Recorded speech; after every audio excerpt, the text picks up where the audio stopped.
युवा नेता है, युवा नेता ने क्या कहा और क्या किया वो आपने देखा। जी। और उन्हीं के एक और नॉट सो युवा नेता हैं, हालाँकि लड़कियाँ आज भी उनके ऊपर मरती हैं, 70 साल के तो हो गए वो, लेकिन उन्होंने एक लेख लिखा, वो उनके ठीक उल्टा लिख दिया। जी। उसके अलावा उनसे जिन्होंने पूछा, उन्होंने कहा नहीं ठीक है, हमारे यहाँ we are not dependent so much on export, हम चाइना की तरह एक्सपोर्ट पे इतना डिपेंडेंट नहीं है, so we should continue negotiations. और नेगोशिएशंस ठीक है, if doesn't work out we should walk away and look for other markets. तो एक तरफ तो ये कहता है हमारा लड़कियों को प्यारा नेता, और युवा नेता जो है वो कहता है कि साहब कि बिल्कुल सही कह रहा है ट्रम्प, हमारी तो डेड इकोनॉमी है। और ट्रम्प ने अगर फिर से पलटी मारी तो फिर युवा नेता तो पलटी मारेगा नहीं, वो कहेगा कि भाई ट्रम्प गलत है, क्या कहेगा। देखिए, युवा नेता में एक आपको एक ट्रेट मिलेगा, जब ये इलेक्शन जीतते हैं कहते हैं हमने इलेक्शन जीता, जब ये हारते कहते हैं ईवीएम खराब, supreme court, high court, EC, SC सब बिका हुआ है, सब कॉम्प्रोमाइज्ड है। यूरोप, अमेरिका, हमारी जरा डेमोक्रेसी को बचाओ, पाकिस्तान आप आके बचाओ मोदी से, ये इनकी तब प्रवृत्ति होती है। जब ये इलेक्शन जीतते तब हमने बड़ी मेहनत की, हमने भाजपा को हराया, लोगों ने मोदी को रिजेक्ट किया। अब ये मालेगांव वाली हल्की सी बात करें सर, जब मालेगांव का वर्डिक्ट है, ये युवा नेता कहता मुझे तो फर्क ही नहीं पड़ता।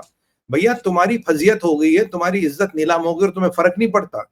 इनके लिए पलटी मारना, ये ट्रंप से पलटी मारना सीख गए, इनके लिए पलटी मारना कोई बड़ी बात नहीं है। और ये जो युवा नेता है, इनकी एक मैं आपको इनकी एक खास, एक बहुत बड़ी एक उनमें त्रुटि है, एक उनमें कमी है, वो ये है सर, इसे कहते हैं पॉलिटिकल मायोपिया, सिलेक्टिव अमनीशिया। दिखाई उन्हें उतना देता जितना राजनीतिक नेक से दिखाई दे, वैसे आंखें माशाल्लाह बड़ी साफ सही है उनकी, और सुनाई उतना देता जो उनको पॉलिटिकली सूट करता है। जब विदेश के लोग कुछ बोलते हैं तो इनकी कानों में ऐसे अमृत बन के वो शब्द गिरते हैं। अब वो डोनाल्ड ट्रंप को कहते हैं डोनाल्ड ट्रंप सच कह रहे हैं।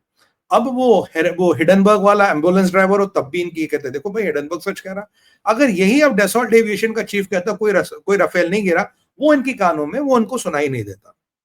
आज इनकी परिस्थिति है सर, जो मोदी जी ने कल बहुत बढ़िया कहा था, कांग्रेस का पॉलिटिकल एजेंडा जो है वो रावलपिंडी और आईएसआई तय करता है। कांग्रेस वाले जो सुबह उठते हैं, केसी वेणुगोपाल जी, राहुल गांधी, बड़े नेता ही, और जिस नेता की बात कर रहे हो, ये उठते हैं, ये अखबार खोलते, अच्छा चाइना ने क्या कहा, आज का एजेंडा यहां से आया, अगले दिन अच्छा पाकिस्तान ने कहा, आज का एजेंडा यहां से आया, अच्छा ये ट्रंप ने क्या कहा। तो ये रोज सोमवार, मंगलवार, बुधवार, सोमवार अमेरिका, मंगलवार चाइना और बुधवार पाकिस्तान, इन तीनों का एजेंडा इनका एजेंडा होता है, ये वो चलाने की कोशिश करते हैं।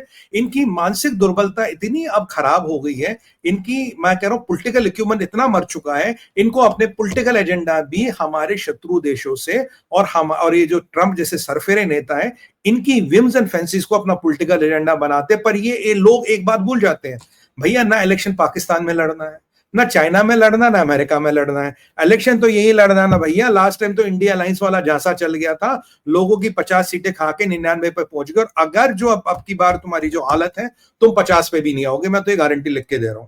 अब रही दूसरे नेता की बारी, दूसरे नेता की बारी ये है सर, वो मरता क्या ना करता, आगे कुआं पीछे खाए, जाएगा तो जाएगा कहां, आगे जाएगा तो कुछ मरेगा, पीछे जाएगा तो कुछ मरेगा।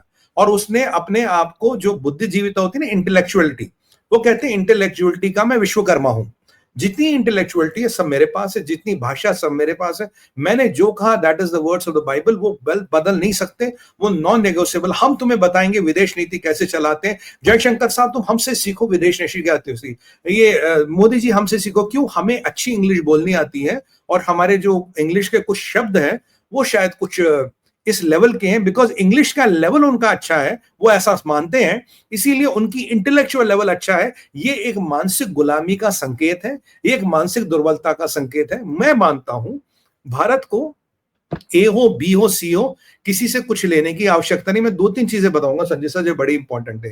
ये जो ट्रंप अभी ये अपने हवाई पतंगे उड़ा रहे हैं, मेरे को पूरी उम्मीद है पलटी मारेंगे। आप देखिए कुछ टाइम की बात है, फिर पलटी मारेगा, फिर 1 महीने के लिए बढ़ाएगा। क्यों, इनकी डेलीगेशन आ रही है सर अगस्त के एंड में यहाँ राजेश अग्रवाल जी से नेगोशिएट करने। अगर इनकी डेलीगेशन यहाँ आ रही है, पहले तो ट्रंप साहब उस डेलीगेशन को कैंसिल कर दो, बोला मैं भारत से कोई बात नहीं करनी, अगर तुमने टैरिफ लगा दिया भारत से काहे को बात करनी, पहली बात।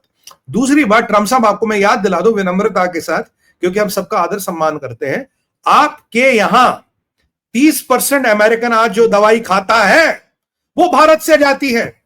आपकी इंश्योरेंस कंपनियों में जो भी दवाई दी जाती है वो भारत से जाती है। भारत ने उन दवाइयों पे टैरिफ लगाना शुरू कर दिया, भारत ने उन दवाइयों के साथ खेला करना शुरू कर दिया। आपकी जनता में त्राहिमाम हो जाएगा, त्रासदी हो जाएगी। आपका मागा का वोटर हो या नागा का वोटर हो, सब हिल जाएगा, नक्की पे आ जाओगे। आपके ऑटोमोबाइल पार्ट्स, आपके कई सारी चीजें जो आप भारत पे डिपेंडेंट हो, बाकी छोड़िए ऑटोमोबाइल तो चलो कहीं और से, दवाइयां को क्या करोगे ट्रम्प साहब? दवाइयों में कीमत, दवाइयों को एग्जेम्प्ट कर रखा है। नहीं मैं कह रहा हूं हम तो दवाइयों पर फिर खेल खेलेंगे ना। तीन तो चीजें एग्जेम्प्ट है, सुनिए, 3 चीजें अभी तक एग्जेम्प्ट है। कौन सी? सर्विसेज सेक्टर पूरा एग्जेम्प्ट है। हाँ, सर्विस तो पूरा है जी। पेट्रोलियम प्रोडक्ट्स एग्जेम्प्ट है और फार्मा एग्जेम्प्ट है। सर मैं तो कह रहा हूं संजय सर, आपकी और बात ये जो हमारी जो $80 बिलियन है, उसमें से $30 बिलियन ये 2 सेक्टर ही हैं। मैं तो 2 ये कह और रहा हूं, अब पेट्रोलियम भी मिला लीजिए तो $35 बिलियन। तो जो टोटल इम्पैक्ट आएगा वो तो बाकी का जो 55 बिलियन, 55 नहीं 45 बिलियन है, उसके ऊपर आएगा। $35 बिलियन इसमें से इसके ऊपर कोई इम्पैक्ट नहीं है। मैं तो ये कह रहा हूं, अगर ये ट्रेड को वेपनाइज कर सकते हैं, इकोनॉमिक आतंकवाद कर सकते हैं, हम भी तो अपनी दवाइयों को वेपनाइज कर सकते हैं।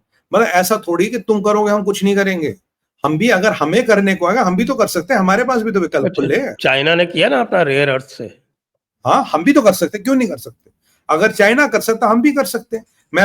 मैं इसीलिए दवाइयों की बात कर रहा था कि ये इससे अमेरिका को, जो आम आदमी है ना, मतलब सर व्हाइट हाउस आके जूते मार मार के गाली देगा वो, मेरी दवाई ला, मेरी दवाई कहां से मिलेगी शाम की, मेरे जो, और अमेरिका में सबसे बड़ा किलर जो है वो कार्डियोवैस्कुलर डिजीज है, उसकी लगभग 50-60% दवाई भारत से जाती है। सबसे ज्यादा दवाई उसकी भारत से जाती है। जाके अपने उन पेशेंटों को बता दो, अपने ट्रेड के पैंतरे बता दो। और ये मैं एक भ्रांति क्लियर कर दूं सर, ये ट्रंप झूठ बोल रहा है, कह रहा जी भारत की इकोनॉमिक क्लोज है, हमसे व्यापार नहीं कर रहे हैं।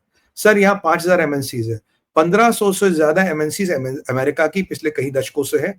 65 से 85 बिलियन डॉलर का रेवेन्यू वो इस मार्केट से उठा रही है। तो ये बकवास कहां से आ गई, भारत क्लोज मार्केट है, ये चीजें कहां से आ गई कि भारत हमारे लिए बंद कर रखा? अगर ये चीज मैं यहाँ 100 रुपए की मिलती है मुझे, तुम 500 की बनाओगे तो मैं तुमसे क्यों लूंगा यार? अगर मेरी 100 रुपए की चीज मेरे देश में बन रही, मैं वो लूंगा ना। तुम्हारी चीज कोई भी मैं 500 रुपए की क्यों लूंगा? क्या तुम चाइना की मदद करना चाहते हो? क्या जो चाइना से delinking of supply chain Bharat में हो रहा है उसको रोकना चाहते हो? तो क्या इनडायरेक्टली आप चाइना की बी टीम बन गए हो? क्या आप चाइना की मदद करना चाहते हो? सवाल ये है। ये जो आप एप्पल यहाँ आ रहा है, जो भारत की सर विश्वास, देखिए एक और, ये खुद कह रहा था भारत दुनिया की चौथी बड़ी इकोनॉमी हो चुका है, ये खुद कह रहा था। और मैं आपको बता दूं, by PPP we have cost $15 trillion, by PPP और ऑलरेडी नंबर 3। तो ये जो आप, इन्हें पता, जब भारत $5 ट्रिलियन पार कर लेगा, भारत का बाल तक बांका नहीं कर सकते। भाई पीपीपी ऑलरेडी 15 ट्रिलियन है। तो number 1 China, number 2 America, number 3 हम है, we are already number 3 by PPP. इनको क्या लग रहा है कि एक आध कुछ टाइम है, साल 1.5 साल है, भारत को रोक लो, 5 ट्रिलियन पार कर लिया तो भारत किसी की नहीं सुनेगा, तब भारत को नहीं दबा पाएंगे। और जो लोग सच कहते थे, अगर चाइना इनकी अभी की प्रॉब्लम है, भारत इनकी फ्यूचर की प्रॉब्लम है।